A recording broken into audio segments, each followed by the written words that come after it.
Class 7th from LearnWell, Chapter 5, Algebraic Expressions. Let us practice exercise 5.4 to part 2. आज हम explain करेंगे from question number 5, case based question.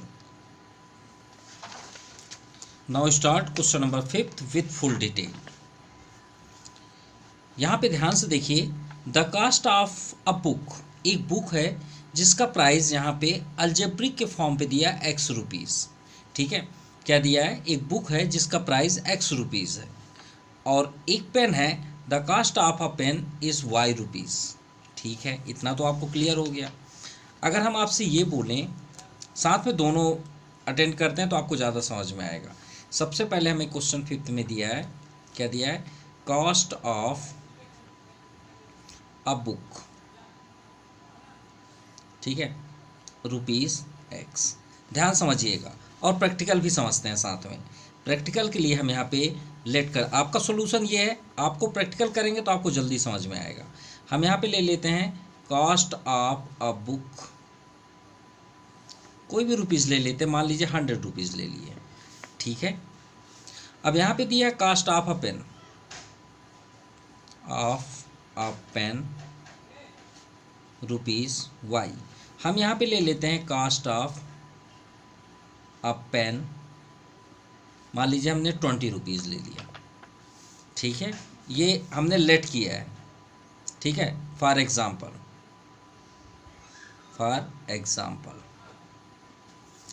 चलिए आगे अब देखते हैं फर्स्ट नंबर. हम पहले प्रैक्टिकल आपको कराएंगे तो आपको जल्दी समझ में आएगा. ठीक है, मान लीजिए आप शॉप में गए. भाई आप शॉप में ही ये पाएंगे ना. मान लीजिए हम शॉप में गए, अब वहाँ पे जाके पूछते हैं कि बुक कितने का है, तो उन्होंने शॉपकीपर ने क्या आंसर दिया? 100 रुपीज़ की बुक है. फिर पूछे कि ये पेन कितने की है, तो उन्होंने बोल दिया 20 रुपीज़ का है. अब हम वहाँ पे क्या कर रहे हैं? परचेस कर रहे हैं कुछ प्रोडक्ट का. फर्स्ट नंबर जैसे यहाँ पे दिया है, क्या बोला है? Write an algebraic expression for cost of a parcel containing 2 book. हमने बोला कि आप पार्सल करा दीजिए 2 बुक और 5 पेन्स को. 2 बुक्स एंड 5 पेन्स. तो भाई उनको बिल बनाना पड़ेगा ना. आप नहीं पता करेंगे कितने रुपए का मुझे पड़ा. तो आप वहाँ पे कितने बुक्स परचेस कर रहे हैं? 2 बुक्स. कितने? 2 बुक्स. तो वो जब बिल बनाएगा तो एक बुक कितने की है? 100 रुपीज़ का. तो 2 बुक्स कितने की पड़ेंगी? 200 का. पड़ेगा नहीं पड़ेगा? इतना बताइए. पड़ेगा बिल्कुल. फिर 5 पेन्स आपने लिया. 1 पेन कितने की है? 20 रुपीज़. तो 5 पेन्स कितने की पड़ गई आपको? 100 रुपीज़ का. तो बिल जब बनाएगा तो कैसे बनाएगा? इन दोनों को प्लस करके बनाएगा ना. फिर क्या करेगा? इन दोनों को ऐड किया और आपको बता देंगे भाई आपसे बोला जाएगा कि आपका 300 रुपीज़ हुआ. यही बोलेंगे? नहीं बोलेंगे? बोलेंगे. अब यही चीज़ को अगर हम इसमें समझें तो इजी है. कैसे? हमने यहाँ पे क्या किया? देखिए, ये हमारा लिस्ट बन रहा है. ठीक है, कि हमारा कितने का परचेस हुआ. तो हमने सबसे पहले क्या किया? 2 बुक्स के लिए 2 में 100 का इंटू किया. किए नहीं किए? किए. तो यहाँ पे आपका क्या हो जाएगा? फर्स्ट नंबर में हम यहाँ पे क्या कर रहे हैं? इसका बिलिंग बना रहे हैं. ठीक है, तो cost of 2 books and 5 pens. अब हम भी बिल बना रहे हैं इसके अकॉर्डिंग. हमने क्या किया? 2 में 100 का इंटू किए. क्यों? क्योंकि बुक की प्राइस कितनी थी इसमें? 100 रुपीज़ थी. तो हमने क्या किया? 2 में उस 100 का इंटू किया. अब यहाँ पे हमारे पास 2 बुक्स है, तो 2 और हमारे पास बुक का प्राइस क्या है? इसमें एक्स है. नहीं है ना? परेशान क्यों हो रहे हैं? एक्स है. इसमें क्या था? 100. हमने 100 का इंटू किया. तो नंबर का इंटू हम बड़े आसानी से कर लेते हैं. यहाँ पे हमारे पास क्या? वेरिएबल. तो 2 में एक्स का इंटू करेंगे तो 2x हुआ. ठीक है, इतना समझ में आया? ठीक है, हम यहाँ तक पहुँच गए. अब उसके बाद 5 पेन्स है. कितने हैं? 5 पेन्स. तो 5 पेन्स को हमने किस में इंटू किया? 20 रुपीज़ में. भाई यहाँ पे कितना रुपीज़ का था पेन? 20 रुपीज़ का. इसमें पेन कितने रुपीज़ का है? वाई रुपीज़ का. तो 5 में वाई का इंटू करिए, 5y. इतना समझ में आया? ठीक है. फिर उसके बाद हमने यहाँ पे क्या किया? प्लस किए. प्लस किए नहीं किए, प्लस किए, तब ना 300 हुआ। तो आप भी इन दोनों के बीच प्लस साइन कर दीजिए, ये आपका आंसर हुआ फर्स्ट नंबर। समझ में आया? देखिए कितना आसान था। सेम वही तो है प्रैक्टिकल। भाई यहाँ पे आपको टू बुक्स कितने का पड़ा? 200 का। कैसे? 100 रुपीज़ की एक बुक थी, तो 2 में हम इंटू किए 100 का, 200 हुआ। वैसे यहाँ पे बुक की प्राइस क्या है? x, तो x में 2 का इंटू किए 2x हुआ। अब यहाँ पे पेन कितने की थी? 20 रुपीज़ की, तो हमने क्या किया? 5 में 20 का इंटू किया। यहाँ पे बुक की पेन की प्राइस क्या है? 5y है, तो हमने 5 में y का इंटू किया। सिंपल, ये आपका आंसर है। इसी तरह चलिए सेकंड नंबर देखते हैं। हाँ, अब ध्यान से देखिएगा second number. Right an algebraic expression with brackets, bracket यानी ब्रैकेट का यूज़ करना है, for total cast of 6 such parcel. Sorry, अब देखिए फर्स्ट नंबर आप देखिए, हमने यहाँ पे पार्सल बनाया, ये एक पार्सल बन गया। आप क्या किए? पार्सल का मतलब क्या होता है? आप अपने घर भिजा रहे हैं, आप उनको ऑर्डर दे दिए, भाई इतने बुक आप हमारे घर भेज दीजिए। उन्होंने क्या किया? एक बॉक्स बनाया ऐसे करके, हम जिसको कार्टून बोलते हैं। ये बॉक्स में कितने बुक्स हैं भाई? इसमें 2 बुक्स है। ये मान लीजिए 2 बुक्स हैं, और कितने पेन्स हैं? 5 पेन्स। 1 2 3 4 और ये 5 पेन्स। ठीक है, इस बॉक्स में है 2 बुक्स है और 5 पेन्स है। आपने पार्सल कर दिया, उन्होंने पार्सल कर दिया, आपके घर में आ गए। अब मान लीजिए आपके घर में कितने लोग आ गए? 6 फ्रेंड आ गए। कितने फ्रेंड्स आ गए? 6 फ्रेंड्स। अब बोलते हैं अरे आपका पार्सल तो बहुत अच्छा है, आपने बुक्स मंगवा लिया, हमें तो नहीं बताया, हमको भी चाहिए। तो आप तुरंत क्या किए? अपने सेल फोन से वही शॉपकीपर को कॉल किए। किसे? शॉपकीपर को कॉल किए कि मुझे ऐसे ही सच है 6 पार्सल चाहिए। ये देखिए बोला गया कि the total cast of 6 such parcels. तो आपके जो 6 फ्रेंड्स आ गए वो भी बोले कि हमको भी चाहिए। अब 6 तो नहीं आए भाई, 5 आए ना। क्यों? एक तो तुम ही हो, आप ही हो गए, तो एक पार्सल तो आ चुका है, 5 और मंगाने हैं। तो आपको कितने बॉक्स मंगाने? 6। 1 2 3 4 5 एंड 6। ये 5 है और ये 6। अब बताइए 1 पार्सल कितने का है? 300। तो 6 पार्सल कितने का होगा? तो सीधी सी बात है, 300 में आप 6 का इंटू करेंगे? नहीं करेंगे। तो कितने का हुआ? 6 3 जा 1800 का हुआ? नहीं हुआ। कितने रुपए का पड़ेगा? 1800 का। अब यही नंबर को हमको अलजेब्रिक एक्सप्रेशन में लिखना है। कैसे? ध्यान से देखिए, हम यहाँ पे क्या किए हैं। तो कास्ट ऑफ सच एस कितने? 6 पार्सल्स। ठीक है, ध्यान से देखिए, 6 का इंटू किए हमने। ठीक है, हमने यहाँ पे 6 कर लिया। ये 300 हमारे पास कहाँ से आया? हमने टोटल किया था। टोटल में कितना आया? 300। इसमें हमने टोटल में क्या आया हमारे पास? 2x + 5y। तो भाई ये 2x + 5y को इस ब्रैकेट में कर दीजिए। क्यों? क्योंकि वेरिएबल में है, ये तो सॉल्व होंगे नहीं। आप चाहें तो 6 का अंदर इंटू कर सकते हैं, लेकिन उन्होंने बोला है ब्रैकेट में हमें दीजिए। ये आपका आंसर हुआ। देखिए 6 पार्सल हुए। अगर यहाँ पे रुपीज़ होता इस तरह 300, तो हम 300 का इंटू करते, लेकिन वेरिएबल है तो हम ऐसे ही रहने देंगे ब्रैकेट पे, और ये ब्रैकेट में ही बोला गया है। आगे आप करना चाहें तो इसका इंटू कर सकते हैं, हम बगल में लिख देते हैं 6 2 जा 12x। अगर आप करें तो 6 3 जा 18y। अगर आप राइट करना चाहें तो ऐसे भी लिख सकते हैं। वैसे आपका यही आंसर है। सॉरी, यहाँ पे 3y नहीं है, 5y है। Sorry, 5y। ठीक है, तो 6 5 जा यहाँ पे 30 हो जाएगा। ठीक, चलिए थर्ड नंबर देखते हैं। थर्ड में क्या, ओपन द ब्रैकेट, अरे ये हमने ओपन कर दिया bracket, open the bracket in second using distribute property and write the expression is it same as finding cost of 12 books and 30 pens. Finding cost of 12 books, वहाँ पे नहीं दिख रहा है, 12 बुक्स हैं, ठीक है, एंड 30 पेन्स। चलिए कर देते हैं भाई। सो पहले क्वेश्चन में क्या दिया है कि ओपन द ब्रैकेट, पहले ओपन आप ब्रैकेट करें using distribute property. Distribute property क्या होता है, हम यहाँ पे आपको फार्मूला बता देते हैं डिस्ट्रीब्यूट प्रॉपर्टी का। डिस्ट्रीब्यूट प्रॉपर्टी,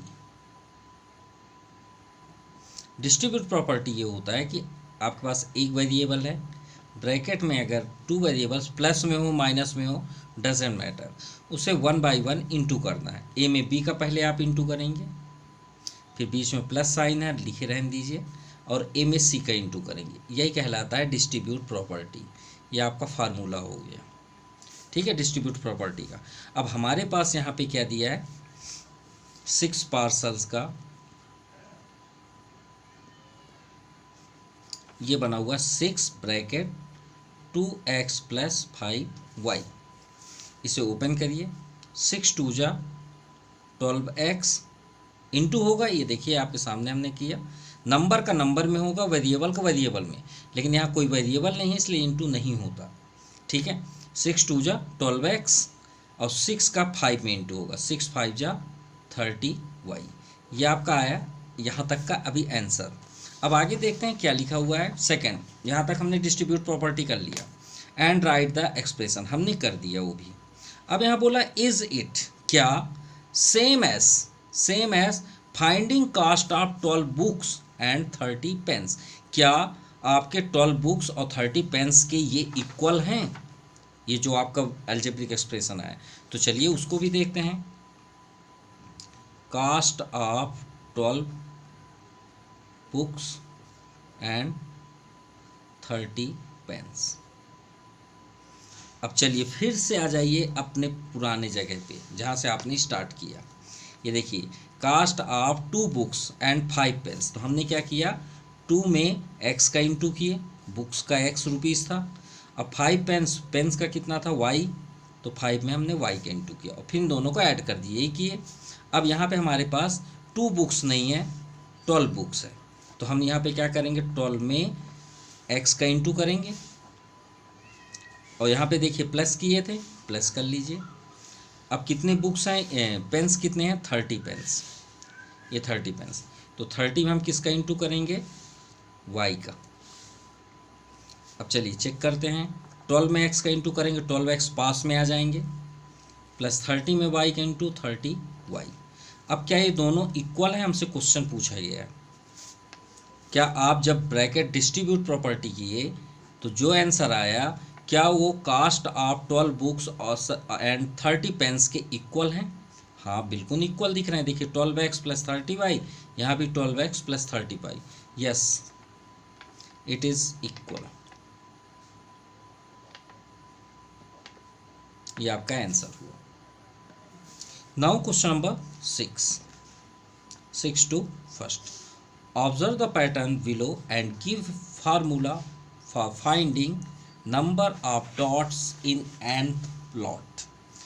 ठीक है, हमें यहाँ पे nth फॉर्म पे इस जो सर्कल बने हुए हैं उसे nth फॉर्म में सेटअप करना है। जैसा कि हमने पार्ट फर्स्ट में एक्सप्लेन किया है कि कोई भी नंबर को n टर्म में आप कैसे लिखेंगे, तो n में ही क्यों लिखा जाता है, क्योंकि n मतलब होता है नेचुरल नंबर, और नेचुरल नंबर कहाँ से स्टार्ट होता है आपका, 1 से। नेचुरल कहाँ से स्टार्ट होता है, 1 से, क्योंकि हम काउंटिंग नंबर, इसे काउंटिंग नंबर भी बोलते हैं, और ये इन्फिनिटिव तक होता है, प्लस इन्फिनिटिव तक। ठीक है, इसीलिए नंबरों को हम किससे डिनोट करते हैं हमेशा, n से। नंबर का सिंबल क्या होता है, अगर आपसे कोई पूछे कि नंबर का सिंबल क्या होता है तो आप क्या बोलेंगे, n, याद रखिएगा। ठीक है, अगर आपसे कोई बोले कि 1 2 3 4 5 डैश डैश इन्फिनिटिव नंबर को लिख के दिखाइए, तो आप उसके जगह में n लिख दीजिएगा। n मतलब नेचुरल नंबर, क्योंकि इन्फिनिटी तक जाता है, from starting from 1 to infinity is called natural number. तो नेचुरल नंबर को किससे डिनोट करते हैं? एन से, याद रखिएगा। सभी का हमने पार्ट फर्स्ट में आपको बताया, ऑड का बताया, इवन का बताया, तो आप वो पार्ट फर्स्ट देख सकते हैं। जैसे हमें इससे भी पैटर्न्स में बनाना है। अब देखिए पहले आपका सर्कल कितना बना हुआ है, इसमें फर्स्ट में 3 दिख रहा है, कितने?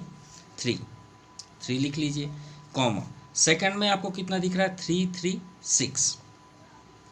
फिर आगे देखिए 3 का पैटर्न, 3 का पैटर्न, 3 का पैटर्न, 3 6 9 9, यानी ये किसका टेबल है? 3 का टेबल है, in dash dash to positive infinitive. अब हमें इसे भी बनाना है। अब बताइए ये है क्या? मल्टीपल ऑफ 3 है कि नहीं है? बिल्कुल है, ये है, इट इज मल्टीपल ऑफ 3। अब देखिए आपको एक लॉजिक बता रहे हैं, ठीक है? आप मल्टीपल ऑफ 2 बोलिए, 2 4 6 8 10 बोलेंगे, डैश डैश इन्फिनिटिव। इसका एन टर्म में हम क्या लिखते हैं? 2n। जिससे स्टार्ट हो उसका n में इंटू कर दीजिए, सिंपल। 3 का पैटर्न 3 6 9 12 डैश डैश इन्फिनिटिव, तो 3n लिख दीजिए। अगर आप 4 का टेबल कर रहे हैं, 4 8 12 16 डैश डैश, तो आप 4n लिख दीजिए। जो आपका जहाँ से स्टार्ट है उसमें n का इंटू कर दीजिए, आपका ये आंसर है 3n। तो मल्टीपल ऑफ 3 मीन्स 3 से स्टार्ट हुआ, तो आप क्या लिखेंगे? 3n, where n is natural. अब आप बोलेंगे सर ये कैसे? तो आप n मतलब क्या होता है? नेचुरल। रख के देख लीजिए भाई, 3 और n के बीच हमेशा हमने बताया मैथ में 2 चीज़ों के बीच हमेशा मल्टीप्लाई होता है। यहाँ पे क्या है? 3n। तो n के प्लेस पे अगर हम 1 रखें तो 1 से स्टार्ट होता है नेचुरल। 3 1 जा 3। अब 2 रख के देखिए, 3 2 जा 6 आ रहा है। फिर 3 रख के देखिए, 3 3 जा 9 आ रहा है। आगे क्या आएगा? 3 4 जा 12, 3 5 जा 15, ऐसे करके आगे बढ़ते जाएगा। तो आपका क्या बना पैटर्न्स? 3n। इसी तरह हम सेकंड नंबर देखते हैं। सेकंड में दिया ऑब्जर्व द पिरामिड। ये पिरामिड बना हुआ ऑफ स्क्वायर, किससे बना हुआ है? स्क्वायर से। And give the number of square in nth pyramid. अब ये स्क्वायर भाई ये 1 है, 1 लिख लीजिए। पिरामिड आपको बनाने की जरूरत नहीं, सिर्फ नंबर आपको लिखना है 1। सेकंड में कितना है? 1 2 3 4 श्योर है ये आपका 9 होगा, काउंट कर सकते हैं 1 2 3 4 5 6 7 8 9। अब आप बोलेंगे सर आप पहले से क्यों, कैसे पता हो गया? तो बता देते हैं। अगर आपको जानना है कि आगे आपका क्या होगा तो 25 होगा, और आगे आपको जानना है 36 होगा, और आपको अगर आगे जानना है तो 49 होगा। कैसे? ये भी देख लेते हैं। क्यों हुआ? क्योंकि ये 1 का स्क्वायर है। देखिए नेचुरल नंबर कहाँ से स्टार्ट है? 1 से। 1 को 1 में ही इंटू करिए, 1 को 1 में ही इंटू करिए 1। 2 को 2 में इंटू करिए, कितना? 4। 3 में 3 का इंटू करिए 9। 4 में 4 का इंटू करिए 16। 5 में 5 का इंटू करिए 25। आ रहा है सब? बिल्कुल आ रहे हैं। तो भाई ये है क्या? ये हर एक नंबर का स्क्वायर है। ये तो पहले से बोल दिया गया, देखिए पिरामिड ऑफ स्क्वायर, यानी हर एक नंबर का स्क्वायर हो रहा है लाइन से। अब हम इसे लिखें कैसे? तो इसका मीन्स क्या हुआ? ये पहला आपका 1 का स्क्वायर है, ये 2 का स्क्वायर है, ये 3 का स्क्वायर है। अरे हमने 16 तो लिखा ही नहीं, 16 भी आएगा। 4 का स्क्वायर है, फिर 5 का स्क्वायर है, 6 का स्क्वायर है, डैश डैश इन्फिनिटी। अब देखिए हर बार नंबर आपके बदल रहे हैं मतलब काउंटिंग नंबर है, लेकिन जो पावर है वो सेम है। पावर जो है इसका जो इंडेक्स है वो सेम है, एक्सपोनेंट आपका सेम है, कोई चेंज है कहीं? नहीं है। लेकिन नीचे के जो नंबर हैं वो बार बार चेंज हो रहे हैं, मतलब कंटिन्यूसली आ रहे हैं। तो इसका मतलब जो ये नंबर है, अगर हम स्क्वायर को भूल जाएं थोड़ी देर के लिए, तो हमें वो क्या दिख रहा है? नेचुरल दिख रहा है। तो नेचुरल को हम किससे डिनोट करते हैं? n से। किससे? n से। और जो पावर 2 है उसको आप ऐसे लिख दीजिए, और यहाँ पे लिख दीजिए वेयर n इज नेचुरल। अब बोलेंगे सर प्रूव करके दिखाइए, है तो आपके सामने प्रूफ। n के प्लेस पे 1 रखिए, 1 का स्क्वायर 1 इंटू 1 1, एन के प्लेस पे 2 रखिए, 2 इंटू 2 4, एन के प्लेस पे 3 रखिए, 3 इंटू 3 9, 4 रखिए, 4 4 जा 16। समझ में आ गई बातें? चलिए कंप्लीटेड। अब आते हैं आपको क्वेश्चन नंबर 7 पे। Now question number 7, it's a very easy. इससे पहले भी आप क्वेश्चन नंबर 6 में यही तो पढ़े हैं। Use the given algebraic expression to complete the table of number pattern. ठीक है, फर्स्ट नंबर आपका गिवन है 2n-1। ठीक है, फर्स्ट नंबर आपका गिवन है क्या है 2n-1। ये आपका अलजेब्रिक एक्सप्रेशन एक सेटअप दिया हुआ है, सेटअप। ठीक है, अभी हमने बताया ना आपको, इस नंबर में हमने क्या बताया आपको 369, तो हमने क्या बताया, ये क्या है 3n का है, आपका 149, फिर 16 25 किसका है n स्क्वायर का। बनाए नहीं बनाए? बिल्कुल बनाए। इसको हमने क्या बनाया 3n, इसको क्या बनाया 1 का स्क्वायर यानी n स्क्वायर, बताए अभी। तो ये पैटर्न्स हैं, वही पैटर्न आपको यहाँ पे गिवन है। अब ये पैटर्न्स के अकॉर्डिंग हमें इसको फिलअप करना है। देखिए फर्स्ट आपका दिया हुआ है, अब ये 1 क्यों आया हम आपको प्रूव करके दिखाते हैं। देखिए फर्स्ट मतलब 1 रखना है, यानी n के प्लेस पे 1 रख के देखिए। चलिए रख के दिखाते हैं।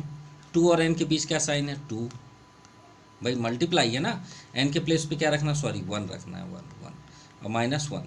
बॉड मास कभी भी मत भूलिएगा, बॉड मास हर जगह लगता है। 2 1 जा 2 हुआ, 2 1 जा 2 और 2 -1 1, आंसर क्या है 1। देखिए 1 लिखा हुआ है।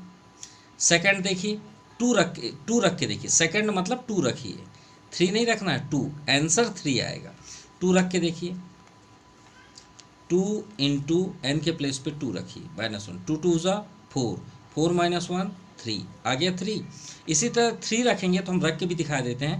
3 रखेंगे, 3 2 ज़ा 6, 6 -1 5, 5 लिखा है। 4 रख के देखिए, 4 2 ज़ा 8, 8 -1 7 है। अब देखिए फिफ्थ रखते हैं, 5 2 ज़ा 10, 10 -1 9, 9 है। अब देखिए डैश डैश, यहाँ टेंथ में कितना है 19, रख के देख लेते हैं। 10 2 ज़ा 20, 20 -1 19 आ गया। अब आपसे 100 पूछा है तो 100 सॉल्व कर देते हैं भाई। 2n-1, तो हमें क्या पुट करना है n = 100 टर्म। ठीक है, तो रखिए 2 इंटू 100 -1, तो 2 में 100 का इंटू करेंगे 200 -1, तो 200 -1 कितना होता है 199। तो ये आपका आंसर आया इस जगह पे, ये जो डैश है। क्लियर? कोई डाउट? कोई डाउट नहीं। चलिए ये कंप्लीट हुआ। अब आते हैं सेकंड। अब आपको समझ में आ गया होगा। चलिए सेकंड नंबर देख लेते हैं कहाँ पे हमारा ब्लैंक है। ये फिफ्थ नंबर ब्लैंक है, फिफ्थ है तो फिफ्थ रखिए 4n+3 में, तो 4n+3, तो n के प्लेस पे क्या रखना है हमें फिफ्थ रखना है 5। चलिए रखते हैं 4 इंटू 5+3, 4 5 जा 20, 20 + 3 23, ये इस जगह में आपका 23 आएगा। ठीक है, अब आते हैं टेंथ भी ब्लैंक है, टेंथ भी निकाल लेते हैं यहीं पे। टेंथ n = 10, तो 4 इंटू एन के प्लेस पे 10 + 3, 4 10 जा 40 + 3, ये आपका आया 43। क्लियर? अब आते हैं 100 भी ब्लैंक है, 100 भी निकाल लेते हैं भाई। तो n = 100, तो यहीं रखना है 4 इंटू 100 + 3, 100 4 जा 400 + 3, 400 में 3 ऐड कर दीजिए 403, ये आपका आंसर हुआ। Second number completed. Now third number. Third में है 5n+1, यही है। फर्स्ट आपका कंप्लीट है, सेकंड थर्ड भी है, फोर्थ है, फिफ्थ ब्लैंक है। चलिए फिफ्थ के लिए निकालते हैं, तो n = 5, 5 तो पहले से ही है, इंटू, यहाँ इंटू का साइन है, n के प्लेस पे 5 रख दीजिए +1, 5 5 जा 25 +1 26, ये हो गया। अब आते हैं टेंथ टर्म है, टेंथ देखते हैं। तो n = 10, तो 5 इंटू 10 +1, 10 5 जा 50, 50 + 1 51। और 100 टर्म तो सभी का निकालना है भाई, n इक्वल टू 100। तो 5 इंटू 100 प्लस 1, 500, 100 5 जा 500 प्लस 1 501। ये आपका कंप्लीट हुआ थर्ड नंबर। अब आते हैं फोर्थ नंबर पे। यहाँ पे है 7n प्लस 30, यहाँ पे ब्लैंक है फिफ्थ टर्म, 10 टर्म, 100 टर्म। तो फिफ्थ देखते हैं पहले। तो 7 इंटू एन के प्लेस पे 5 प्लस 30, 7 5 जा 35 प्लस 30, 35 30 65। अब n इक्वल टू फिफ्थ तो हो गया, अब 10th में आते हैं। तो 7 इंटू 10 प्लस 30, 10 7 जा 70 प्लस 30, 70 प्लस 30 100। ठीक है, अब n इक्वल टू 100 भी कर लेते हैं। तो 7 इंटू 100 प्लस 30, तो 700 हो गया। 700 को 30 में ऐड करेंगे, 730। चलिए फोर्थ नंबर आपका कंप्लीट। आते हैं fifth number, last, n square minus 1। यहाँ पे ब्लैंक कौन सा है, फिफ्थ। चलिए n इक्वल टू 5 रखते हैं। तो n के प्लेस पे 5 स्क्वायर माइनस 1, और 5 स्क्वायर अब भी हमने जस्ट आपको 6 का सेकंड ये वाले में आपको बताया। 5 को 2 टाइम्स इंटू कर लीजिए। तो 5 इंटू 5, 5 2 जा 10, बहुत से स्टूडेंट बोल देते हैं 5 का 2 टाइम्स करिए तो 5 2 जा 10। अरे भाई 5 का 2 में मल्टीप्लाई नहीं करने को बोला गया, 5 को 2 बार इंटू करने को बोला गया। 5 5 जा 25। तो 5 का स्क्वायर कितना होता है, 25 माइनस 1 24। चलिए फिफ्थ हो गया। अब आते हैं 10 टर्म, n इक्वल टू 10, और 100 तो दिया है, ये गिवन है, एक ही बस गिवन है, उसको भी सॉल्व कर देते हैं 10 100 को भी। तो n के प्लेस पे 10 रख लिया हमने, 10 स्क्वायर माइनस 1, 10 का 2 टाइम्स इंटू करिए, 10 10 जा 100। यहाँ पे आप कर सकते हैं 10 इंटू 10 100। तो 100 माइनस 1 कितना आ गया आपका, 99। अब आते हैं n इक्वल टू 100, नहीं पूछ दिया है आपका सोल्यूशन, हम सॉल्व करके दिखा देते हैं।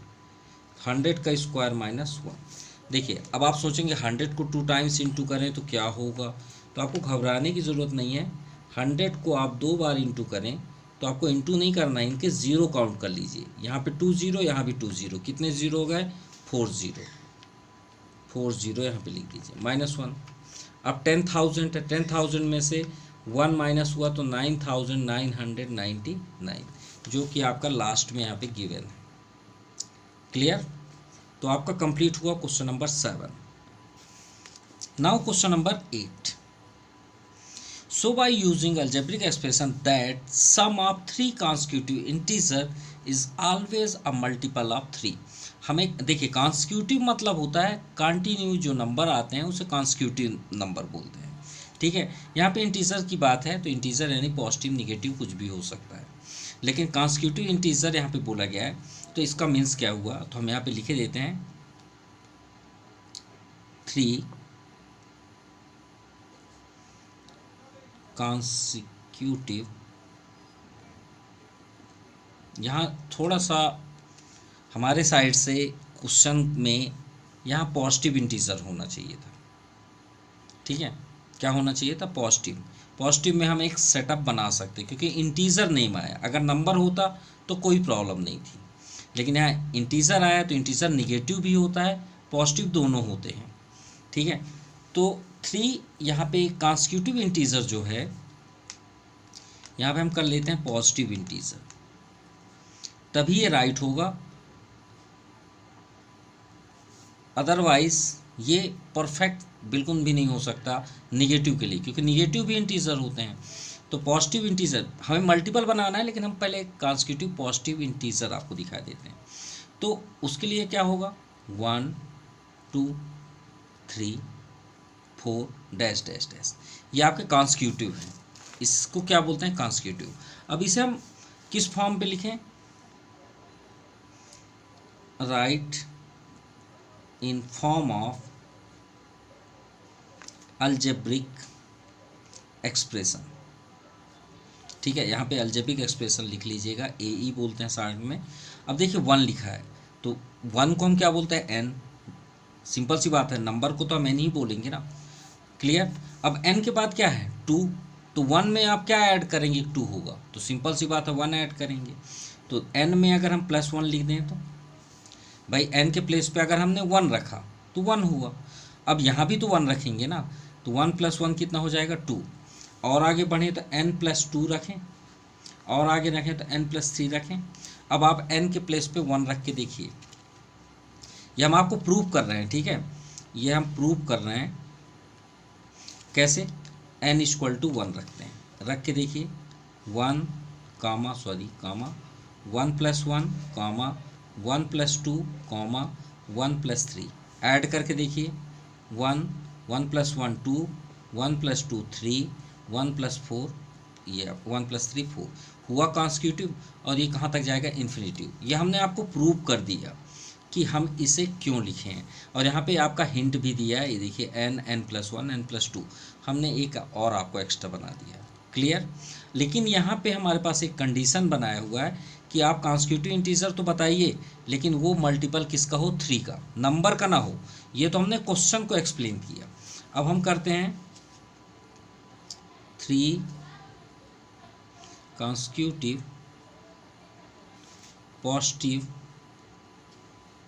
positive integer multiple of 3।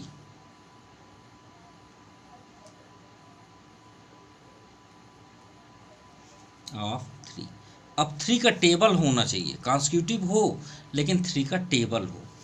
अब 3 का टेबल कैसे, 3 3 2 = 6 3 3 = 9 3 4 = 12 डैश डैश। अब इसमें आप पैटर्न बनाइए, ऐसा बनाइए कि ऐसे ही ये सेटअप हो जाए। तो चलिए रख के देखते हैं। भाई 3 है तो हम तो स्टार्ट 1 से ही करेंगे ना, तो 3n कर लें। अब भी आपको बताया मल्टीपल आप 2 का करेंगे तो 2n लिखेंगे, मल्टीपल आप 3n का करेंगे तो 3n लिखेंगे, 4 का करेंगे तो 4n लिखेंगे, पहले से ही हमने आपको बता दिया।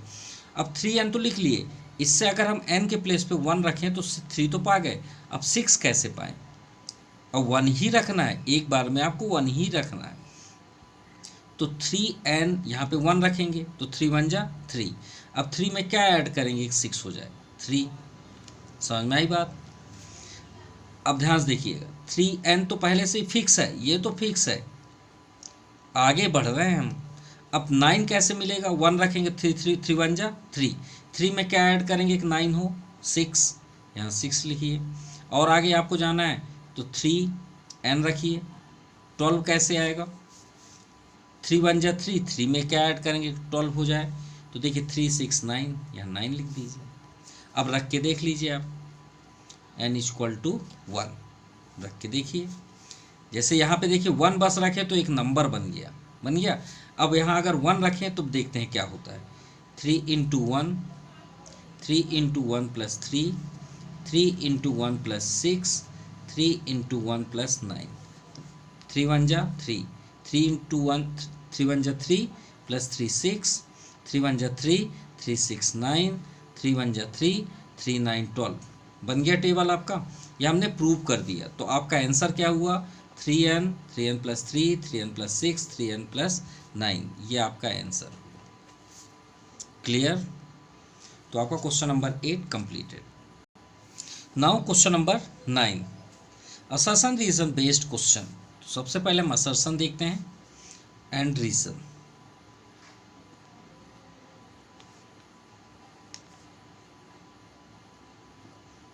और इसको जब भी आप करें तो 2 बातें हमेशा याद रखें। सबसे पहले आप ये चेक करें असर्शन राइट है, पहले आप क्या चेक करेंगे, ये दोनों राइट है या रॉन्ग। फिर उसके बाद आप क्या चेक करेंगे, अदरवाइज़ आप इसमें ज़रूर फिर कहीं ना कहीं आप मिस्टेक ज़रूर करेंगे। ध्यान समझिएगा, पहले आप क्या चेक करेंगे कि ये ट्रू है या फॉल्स है, दोनों को आपको चेक करना है, करेक्ट स्टेटमेंट है या नहीं। अगर कोई है एक अगर राइट है दूसरा रॉन्ग है तो आपका श्योर है कि सी और डी में बैठ जाएंगे। और अगर दोनों राइट हैं तो आपको क्या चेक करना है, क्या रीज़न का कोई रिलेशन असर्शन से है, ये बात याद रखिएगा। चलिए करते हैं तो आपको जल्दी समझ में आएगा। असर्शन पहले चेक करते हैं। Algebraic expression for different of twice of sum of number, कोई भी एक नंबर लेते हैं, twice sum of number. Algebraic expression for difference of twice of sum of number. तो चलिए हमारे पास कितने नंबर हैं, 2 नंबर। कितने नंबर हैं, 2 नंबर। तो हम 2 नंबर में पहला नंबर फर्स्ट ले लेते हैं x और सेकंड ले लेते हैं y। ठीक, हमने 2 नंबर ले लिया। अब यहाँ बोला गया है डिफरेंस, डिफरेंस तो हम बाद में करेंगे, of twice of sum of number. तो हम यहाँ पे हैं अभी सम ऑफ नंबर, इन दोनों को प्लस कर दीजिए और ट्वाइस बोला है तो 2 का इंटू कर दिए, यहाँ तक पहुँच गए। अब आते हैं डिफरेंस में, किसका डिफरेंस करना है भाई, वो भी तो चेक कर लें। डिफरेंस किसका, of twice of sum of number. Twice हमने कर दिया सम ऑफ नंबर का। बॉड मास हमेशा याद रखिएगा, बॉड मास आपका बाहर और ये आपका ब्रैकेट में हो गया। अब किसका डिफरेंस करना है, and product of square of number. दोनों नंबर का स्क्वायर करिए। पहला नंबर हमारे पास क्या है, एक्स का हमने स्क्वायर कर दिया, क्या कर दिए, एक्स का स्क्वायर। और दूसरा प्रोडक्ट मतलब मल्टीप्लाई, दोनों नंबर का स्क्वायर करके मल्टीप्लाई कर दीजिए, ये हमने कर लिया। ठीक है, क्लियर।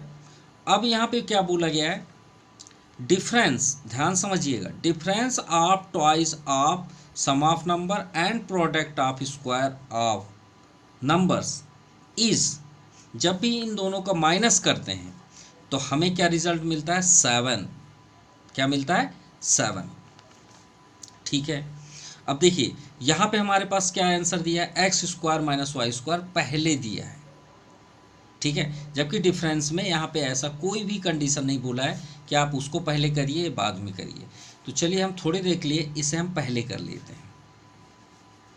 ठीक है भाई, डिफरेंस है तो अलजेब्रिक एक्सप्रेशन में ये पॉसिबिलिटीज़ होती है, X square minus Y square minus, इसे बैक में कर लेते हैं, 2x प्लस वाई, ये है। और यहाँ पे क्या है, नंबर इज 7, इज मतलब इक्वल टू और 7 आपका आंसर है। ये इस तरह आपका आंसर होना चाहिए।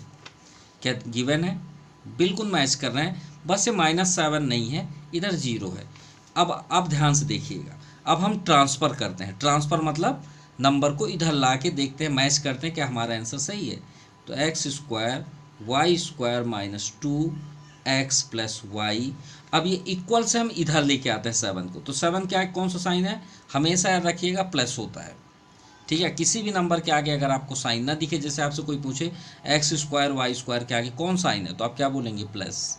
तो प्लस जब ट्रांसफ़र होगा तो इधर क्या होगा, माइनस। ये 7 इधर आ गया। अब इक्वल को उधर क्या है आपका, 0।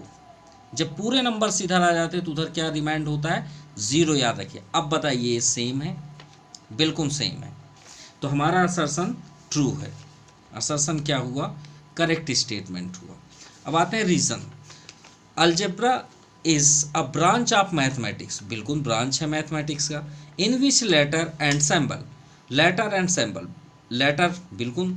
अब बताइए अलजेब्रिक एक्सप्रेशन में एक्स का यूज़ करते हैं, let the cost of pen X rupees, let the cost of books Y rupees, अभी अब पढ़ते ही आए हैं, इसी से तो वीडियो स्टार्ट हुआ है। आप यूज़ टू रिप्रेजेंट नंबर, बिल्कुल भाई। आप ये बताइए, ये पेन अगर 10 रुपीज़ का है तो 100 पेन्स कितने के आएंगे, तो 10 रुपीज़ का पेन है, अब 100 पेन्स कितने आएंगे, तो आप उसमें क्या कर लेंगे, आप एक्स का यूज़ कर लेंगे। करते नहीं करते, let the age of Ram X, करते नहीं करते, लेट। अलजेब्रिक एक्सप्रेशन का मतलब क्या है, हम लेट करते हैं। तो बिल्कुल ये स्टेटमेंट आपका राइट है, यानी करेक्ट स्टेटमेंट है, ट्रू है। अब ध्यान से देखिएगा, दोनों करेक्ट हैं, जो दोनों स्टेटमेंट है वो क्या है, आपके करेक्ट हैं। अब आप सोचें सर किसको लगा दें, भाई करेक्ट तो इसमें भी बोला गया है, करेक्ट तो इसमें भी बोला गया है। सी में एक को करेक्ट बोला है, दूसरा रॉन्ग, डी में एक को रॉन्ग बोला है, दूसरे को करेक्ट बोला है, तो सी और डी तो पूरे तरह से रॉन्ग हो गए। अब बचे ए और बी। अब यहाँ तक तो स्टेटमेंट सही है दोनों के। यहाँ पे क्या लिखा है, reason R is the correct explanation of the assertion A. इसका कहने का मतलब है, क्या आपने इस स्टेटमेंट के आधार पे इसको सॉल्व किया है? नहीं। क्यों? क्योंकि ये तो अपनी बायोग्राफी दे रही है। अलजेब्रिक एक्सप्रेशन वो तो अपनी फिलॉसफी दे रही है ना यहाँ पे, इसका यूज़ तो नहीं हुआ है यहाँ पे। मतलब अलजेब्रिक एक्सप्रेशन अपना डेफिनेशन बता रहा है, इसका यूज़ थोड़ी हो रहा है। अगर हम यहाँ पे रीज़न में ये बोल देते कि एक्स स्क्वायर मतलब अगर बोल देते कि square of two numbers is always we can write X square Y square, ऐसे बस लिख देता तो उसका रीज़न इसके साथ ज़रूर मैच करता। मतलब इसका कुछ ना कुछ पार्ट इससे ज्वाइंट होना चाहिए। ये तो अपनी फिलॉसफी दिया है, लेकिन एक्सप्लेनेशन तो अपना, ये तो मतलब कहने का मीन्स है इसने सॉल्व किया। अगर इसके कोई भी पार्ट इसमें लिखे होते तो रीज़न का इसके साथ संबंध होता। ठीक वही यहाँ पे दिया है कि फर्स्ट नंबर में reason R is the correct explanation of the assertion A. नहीं, आपका बी नंबर में क्या लिखा है, but reason R is not correct explanation of the assertion A. तो आपका बी नंबर राइट हुआ। तो इसका आंसर बी है, क्योंकि रीज़न का किसी प्रकार से असर्शन से कोई रिलेशन नहीं है। ये अपनी फिलॉसफी दिया है और इसने सॉल्व किया है, तो रिलेशन नहीं बन रहा है, इतना बस है। बाकी दोनों के स्टेटमेंट सही है। तो आपको वीडियो कैसा लगा प्लीज़ कमेंट ज़रूर करें। Thank you for watching my YouTube channel Jaypreet brain classes. Thank you, have a nice day.